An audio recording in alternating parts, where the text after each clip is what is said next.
నమస్కారం. నా పేరు నారగం అంజయ్ గౌడ్. నేను లక్ష్మీదేవి కాలువ సర్పంచ్ని.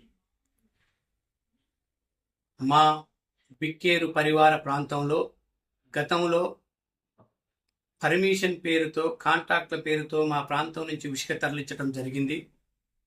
మా గ్రామంలో కూడా తీసుకుపోవడం జరిగింది. మేము చైతన్యవంతమై ఆపగలిగి స్టే ఆర్డర్ కూడా తెచ్చినాం. 3.5 లక్షలు ఖర్చు పెట్టి. తరువాత మా మీద కేసులై జైలు పాలైనాం. ఏమీ చేయలేక మా ఎమ్మెల్యే లేడు, మా ప్రభుత్వం లేదనుకొని ఊకున్నాం. మా దగ్గర కూడా నడిచింది. మొన్న మన కాంగ్రెస్ పార్టీ అందరం కూడా ఇసుక బంద్ కావాలనేసి స్థానికంగా ఉన్న ఎమ్మెల్యే గారు, ఇప్పుడు ప్రస్తుతం మందుల సామీరన్న గారు కూడా మన ఎమ్మెల్యే గారు ఎలక్షన్ల ఏజెండాలో దోషెడు నీళ్లు పోతే దోషెడు